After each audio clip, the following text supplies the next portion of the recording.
Buonasera and welcome to Tortellino time. I've got a smoked gammon joint in front of me, and this will be making at the very least 2 meals for us. The first meal is going to be gammon and chips, or ham and chips, whatever you might call it. I will be boiling the gammon first, and then I will be baking it in the oven to finish it off, and I'll show you how I do that. But I will be making some stock, and the stock I will keep it for tomorrow, and tomorrow I will be making borlotti beans. Here I've got some borlotti which are currently soaking in water, and with the water from or the stock from the gammon, and I will be doing pasta tomorrow, and I'll show you the recipe in a separate video. Before I launch though, I will just show you the beans have been soaking in water for about 20 hours now. I put them in water yesterday, so by the time I cook them tomorrow, they will be there for about 36 hours. And also the reason why the water is cloudy is because I put some bicarbonate of soda to make them softer. A little tip which my mum told me. So I'll change the water 2 times. By the time I cook them tomorrow, that'll be 3 times. But we will talk about the beans tomorrow. Whenever I boil any meat, I always use a bay leaf. I absolutely love the flavor that it releases, and the gammon in this particular case will go on top of my bay leaf. I've put some water in my kettle, but this is tepid or maybe warm. I'm not sure if there is a difference, and it's not boiling hot, so that will accelerate the cooking of my gammon joint, but also I don't want it to be boiling hot, as I want it to gradually cook. And I'll put enough to cover the joint plus another centimeter or so. Earlier I mentioned that this is a smoked gammon joint, so it's very salty, so if you make this recipe, do not add any salt is my advice. As soon as the water starts boiling, there is some foam which I always remove. I do this because my mum told me to, but I think it's good practice anyway, regardless of what I'm cooking, by the way. So I'll now turn the temperature down on medium-low, simmering, and I'll place the lid on, and I will leave it to gently cook for about 35 to 40 minutes. My joint weighs 1 kilo. If yours is bigger, maybe up to an hour, but even if it's very big, generally, as long as it's covered in water, you will find that 1 hour is enough. I referred to these as chips earlier. Actually, they're not chips, they are wedges, and I'm slicing each potato in 2 quarters, and I'm making them very chunky because that's how we like them.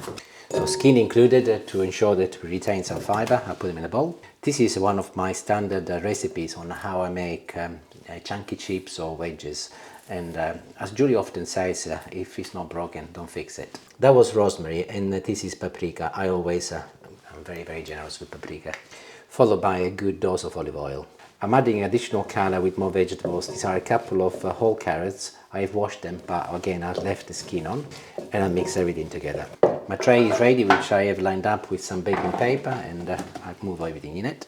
And I'm turning all of my wedges with one of the flat sides down, so that when I toast them, I can put them like that, and they will cook better.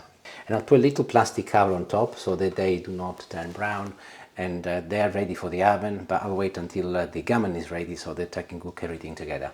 Alongside the wedges, we're gonna have some peas, and this is mint from our garden, which Julie picked up in, here you can see the date, 9th of July 24 in the summer.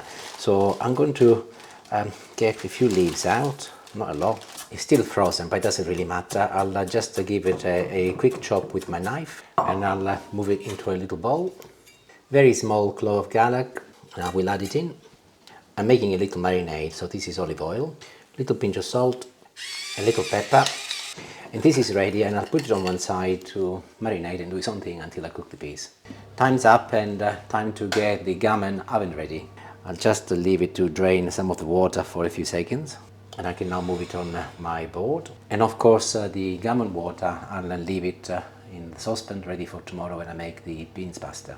This is a very similar process to what Julie does at Christmas when we buy a big joint of gammon, and then she will marinate it with, I think she will put some cloves in, but also some honey. I will keep it simpler for the purpose of my recipe. This is whole grain mustard, and I've got the last, which is about 1 teaspoon, and I'll just cover the joint with it, literally the entire joint. And this is very optional, of course. You do not have to put any, or you don't have to put whole grain mustard. You can put any type of mustard you like, or none at all.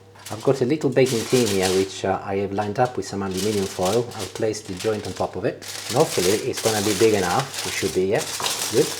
and I'll close it nice and tight in its own little parcel, and it will go in the oven. Temperature of my oven is 180 degrees. It will be going in with the wedges, and it will be cooking for about an hour. But for the last 15 minutes I will open the tin foil so that it will get lovely and brown on the top. Whereas with the wedges I'll turn them around after half an hour, but I'll show you actually so you can see what they look like.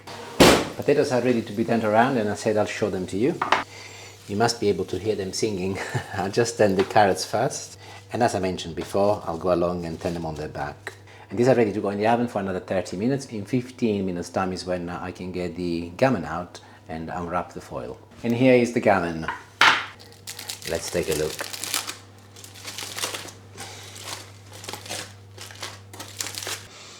Well, it smells absolutely delicious, especially with the mustard. It's really, really good. And as it is, back in the oven for the last 15 minutes. And 15 minutes is the perfect amount of time to deal with my peas now. So this is a little bit of the marinade I made earlier. I'll add some frozen peas to it, enough for a couple of people. And I'll turn the temperature up so that the peas release their water and the oil cooks them. And I'll just stir them until they are cooked. In my case, I like them nice and crunchy, so 3, 4, maybe 5 minutes. But if you like them nice and soft, cook them for longer.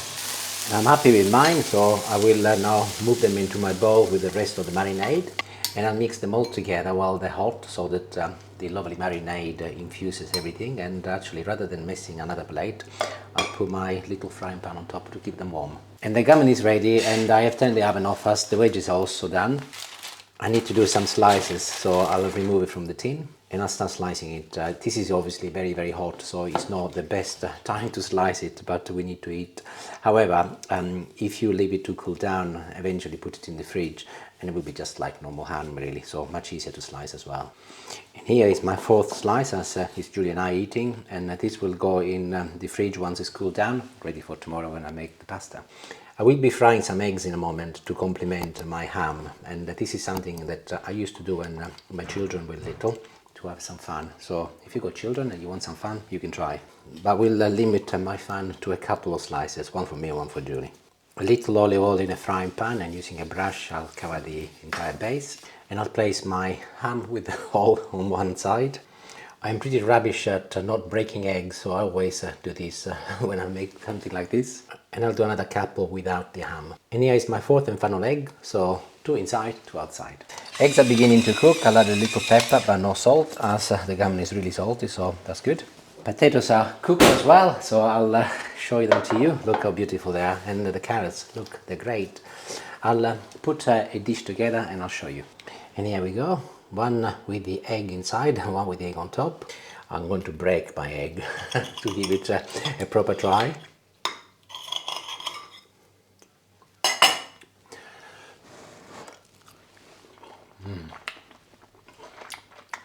This is a typical British thing really, but I've given it a little Italian twist and it's delicious. Especially, actually, I need to try the piece with my mint and the garlic. Making a mess. They're lovely. Sorry, I want to try the carrot, and then I promise I'll stop. I've had the wedges before.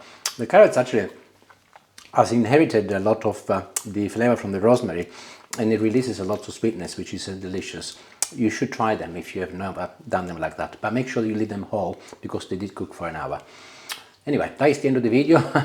I'm going to enjoy, so is Julie. And if you like the video and you like the channel, please do subscribe, unless you've subscribed already.